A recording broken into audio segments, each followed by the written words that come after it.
Hey guys, welcome back to the channel. If you're new here, my name is Salman. I'm a tech product and innovation expert based out of Bangkok, and I'm currently in the middle of reinventing my life. In this channel, I talk about personal transformation, whether you're a university student or a young professional, and how you can accelerate your learning for a better future. And today, I'm going to talk about 15 critical skill sets that I think is highly important for us to learn, be it for our professional life or our personal life. Something that I've also taken as my 15 set of skill sets that I want to focus on this year to continue to improve on, something I also go back recommending you to as well. So as always, I'm going to put all the description in the timestamp below. So feel free to start with whichever the skill set that you would like to start first, or come back for a future reference. What I'm going to do different in this video is that I'm going to talk about not only the skill sets, which is important for you to recognize, but also give you a way to evaluate yourself and to find a way to improve yourself going forward. Because when it comes to any skill sets, what's so important is that not just to know which skills are important as a competency for us to have for our professional or personal success, it's also important as to where we belong in that competency mapping of that particular skill and how we can get ourselves better so that we have a way of making a bigger differences to whatever the environment that we belong. So with that, let's dive into it. So before I share with you the 15 skills, let's try to calibrate ourselves with the definition of competency. The competency refers to your current, how competent you are with regards to that particular skill set right now. It's basically asking you to map yourself on probably a scale of 1 to 10. So what I want you to do, you have to think whether you are a beginner or an intermediate or an advanced person with regard to that particular skill. There's probably a fourth skill set advancement level, which is a Messiah level, but I don't think I can help you becoming a Messiah. You have to go figure it for yourself. Now, coming back to the scaling, I wanted to pause the video and go take a piece of paper and pen. And as I walk you through the 15 skill set, in each skills, you rate yourself based on what you think is your current competency, how competent you are right now based on your current evaluation. If you are between 8 to 10, then you're really, really good. You have a domain expertise and you're one of the best in that particular field to where you work or where you belong. If you're between 5 to 8, then it means that you already know about it, but you are still learning a lot to get yourself better at it. If you're less than 5, then you should be questioning, is this something that you really want to grow yourself in? Because below 5 means you're not being able to really make use of it right now, or it's probably a latent skill set of yours. So you either tag it with your future goal and the current job that you're doing and see if the mapping shows a need for growing in that particular skill area. If it does, make sure you make a strong investment plan. If it's not, you can just move past this and focus on the other skill set. Now, the first skill that I think is extremely important and rather personal to me is to become a good human being. This is not something that you will find when you search for top 20 skill set that you need to learn in order to do good in your career or in your personal life. But I personally think this is extremely important and is also my North Star. I think that even if someone told you that you're a good human being in your personal life in the past, that doesn't mean that you are a good human being for the rest of your life. You have to make a constant effort to be more kind, to be more decent, to be honest, and to be ethical. I feel that that's my motto, that I have this goal as an annual goal no matter what. This particular piece doesn't change as a particular skill set that I want to keep continuously do better and make myself more ready to be facing anything in the world where people will be seeing me as a good human being as opposed to the one with a lot of issues. I think that if I've also noticed that every time if you are being a good human being among a group of people, people will always give you a chance and will, in some cases, will not marginalize you than the ones who probably are not good enough. So there are lots of benefits in being a good human being, and I highly encourage for you to rate yourself however you like to rate yourself in terms of your current, kindness level, your decency level, your ethical standard, and for your honesty. The second skill on my list is the growth mindset. It is extremely important in this changing world for us to have a growth mindset as opposed to the one with a fixed mindset. If you're a fixed mindset person, then you're someone who is always stopping and challenging and questioning people, who is trying to make a creative innovation, or who has imagination, who wants to constantly learn and iterate themselves. But if you're a growth mindset person, you're someone who's always open to change and you're constantly trying to learn new things to stay relevant for the future. So rate yourself how much would you score yourself on a scale 0 to 10 in terms of your ability to having a growth mindset? The third skill on my list is learning at least 2 languages really, really well. Now, if our talents are the treasures inside of us, then our ability to speak a language eloquently is the window for others to see it. So it's extremely important, in my opinion, to really be able to speak our own language, which is our mother tongue, and also a second language really well. Otherwise, oftentimes I see people with a lot of talent, but for not having a good language skills, they're not being able to tell people and communicate people what they have to communicate. I see this a lot among us Asians, and also I see it even more people who are a bit less extroverted, or people who are sometimes from an engineering or tech backgrounds, because they happen to be more good at in the subject matter, but not so good at in terms of communicating how good they operate with their genius or creative mind. So rate yourself. Where would you rate yourself in terms of your first language, and where would you rate yourself in terms of your second language on a scale of 1 to 10?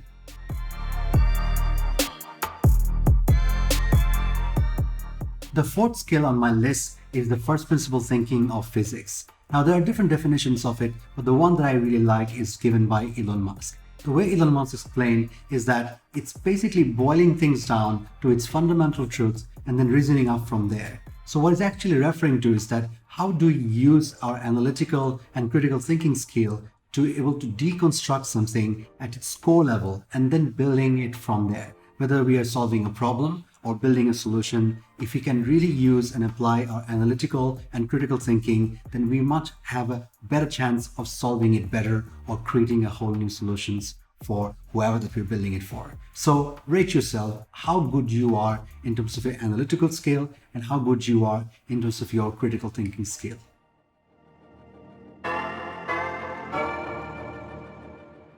The fifth skill on my list is the ambiguous problem solving skill. Now, most of us are very okay to solve a problem that we already know or the type of problem that we're used to solving.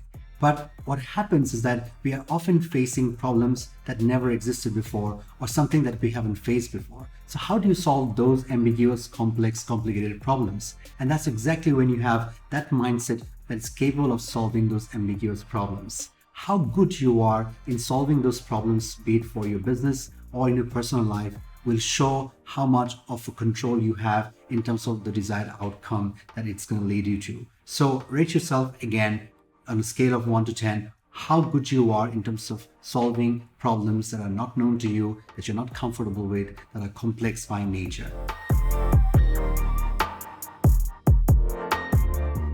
The next skill on my list is the adaptability and resilience. If anything, COVID has taught us how important it is for us to be able to evolve ourselves during the times of change. If there's anything certain about the world, is that it's full of uncertainties. So you might as well focus on how good we are and how capable we are in our adaptability skills, and also how resilient we are to persevere and to use our grit to pass through difficult times. So rate yourself how adaptable you are and how much of a resiliency that you have, flexibility do you have in order to really adjust to any environments, regardless of whatever conditions there might be.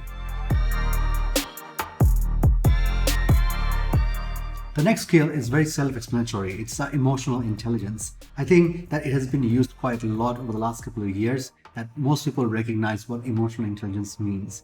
But I think it's similar to being a good human being, that I feel that you cannot just be emotionally intelligent once and then consider yourself emotionally intelligent at all times. I think this is probably the most difficult of all skills that we must have to continuously conquer to be able to be a more emotionally available, emotionally sensitive person whenever we're interacting, be it in our work or in our personal life. I struggle with this all the time, and this is again in a list that I have to always try to pursue to be a better person when it comes to applying my own emotional intelligence. So what is your score? How would you rate yourself in terms of your current emotional intelligence on a scale of 1 to 10? Go ahead, do that, and let's go to the next one.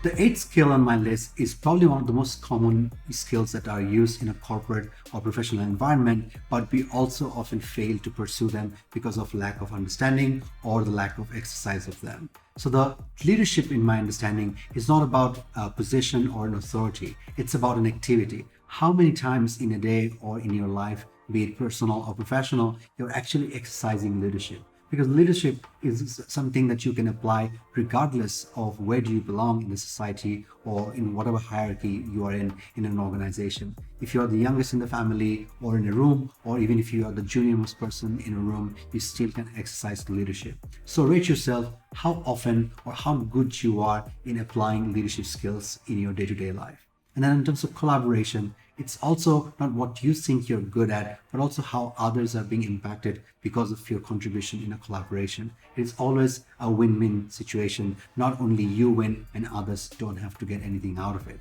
So rate yourself how good you are in terms of collaboration and how good you are in terms of your leadership skills.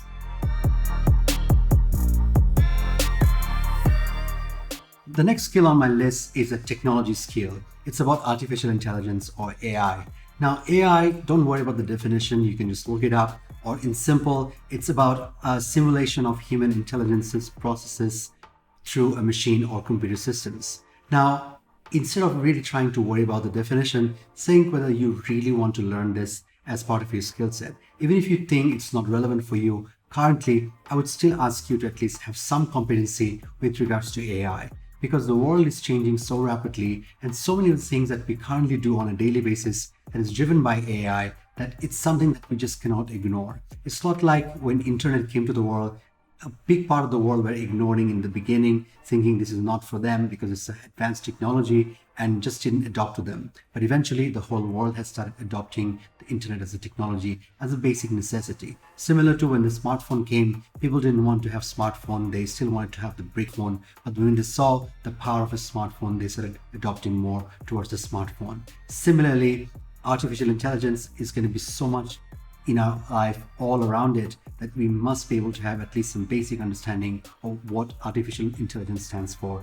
And in many ways, if you really want to be an expert in that field, this is something that you must learn right now. There couldn't be any better time. So rate yourself on a scale of 1 to 10 in terms of artificial intelligence.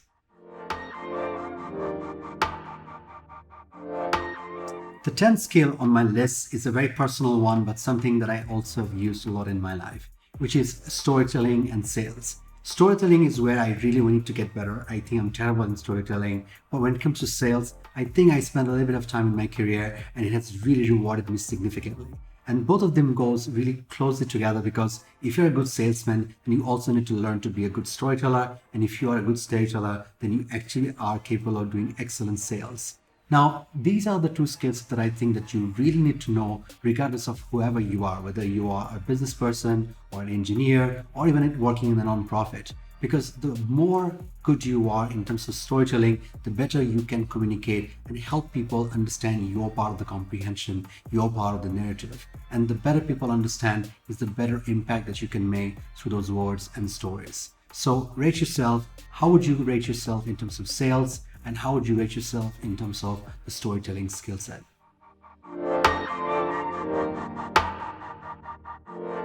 Now, the next skill that I want to focus on is the knowledge of the different social media and digital channels and distributions. Why it's important? Because this entire landscape is constantly changing. Although we are very familiar with all the apps, all the icons that are on my app, but we often don't know how to use them in the most efficient way. I know a lot of people who are young professionals or students don't even have a LinkedIn account. How can you not have a LinkedIn account when you are a young professional or looking to connect or network in a professional world? I'm not saying that you only need to have it. There's no other way you can have a professional life, but there's just so much that you can unlock for yourself if you know how to use LinkedIn in the most efficient way. Similarly, if I think that I'm not from the Gen Z generation, hence I don't need to know about TikTok or Twitch or Reddit or any of those Discord or any of those platforms, then I'm probably missing out on what exactly is happening in those platforms and channels. So it's so important, even if you're not at the advanced level in those platforms, you have certain good understanding of them and try to use whichever is more relevant for you for your personal and your professional life. So go ahead, rate yourself on all the social media and the digital channels and distributions that there is, the top ones in the world, and how good do you think you are in terms of using them for your professional or personal self. The 12th skill on my list is the decision making. I think we all understand how difficult it can be to make decisions sometimes when we're not even in control of the situations. But the truth be told, we always have to make decisions constantly in our life, be it in our professional life or in our personal life. And in most cases, all those decisions are going to be the result of the outcome that we have to live with. So, how efficiently and effectively we make decisions and how strong we are in living with those decisions can determine our success or our position in life. So, rate yourself. How much do you think you're capable or in control of the various decisions you make in life, or how much of a weakness that you have that you need to work on to become better at making stronger and better decisions? The next skill on my list is innovation and creativity. If you have creativity, then you're someone who can come up with original ideas and you're very imaginative. If you're innovative, then you have the capability to solve problems and bring new value to an existing situation or completely create a new value that never existed.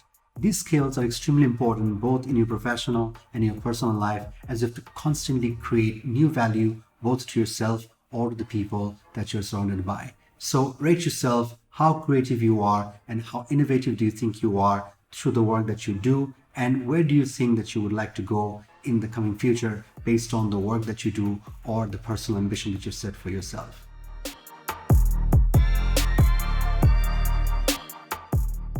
The second last skill on my list is time management. According to Robin Sharma, he says time management is life management. If we really don't have the capacity to manage our own time, if you're not disciplined enough, then no matter whatever the skills that I mentioned before, we will not be able to get through them because of lack of time management. So it is so critical, especially in such a changing world that we live in, that how efficiently we can manage our time, how we can block our time strategically throughout the day and use that to earn and learn new skill set while delivering what we have to deliver both for our professional and our personal life.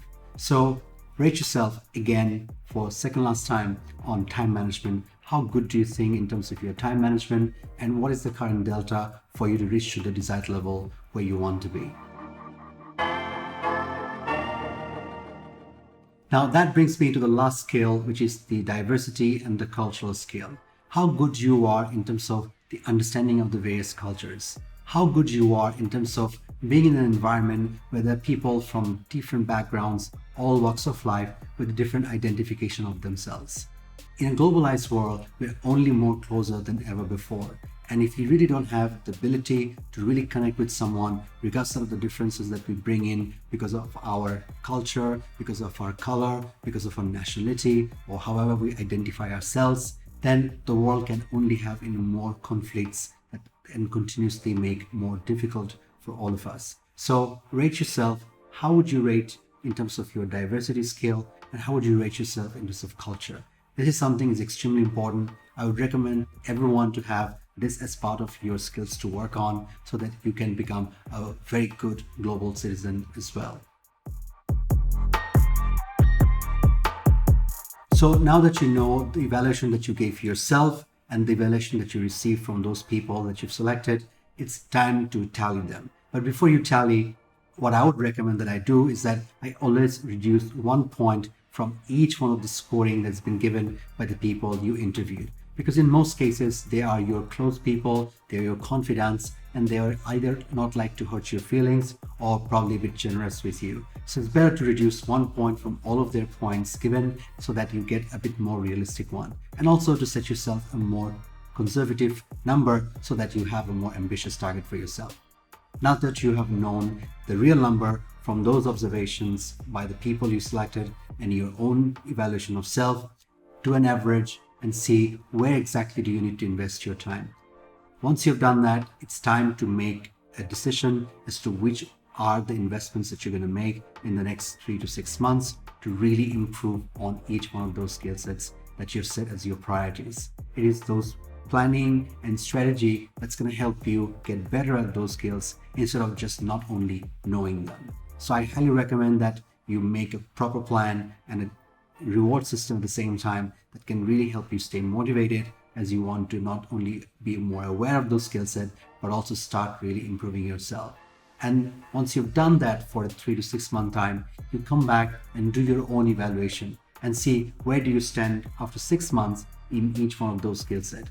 You can go back to the people you worked in the last 6 months and you can ask them to review again and see if they can see the significant difference or any noticeable differences in your improvement in each one of those skill set areas. So thank you so much for watching. I really hope that you use this skill set as part of your own mapping of your future so that it can help you plan where you want to improve going forward, be it in your personal and professional life. I really wish you all the best. If you want to share more about these skill sets or the ones that you're following, please write them in the comment section below so I get to also learn about some of the new skills that you might be also focusing this year. If you want to share with the world, then please put a hashtag my2021skillsgoals and then tag me on your social media so that I can also see how you're progressing on those skill sets. With that, thank you so much for watching this video. If you haven't subscribed to my channel yet, please consider doing so. If you like this video, give it a thumbs up and I'll see you in the next video. Bye-bye.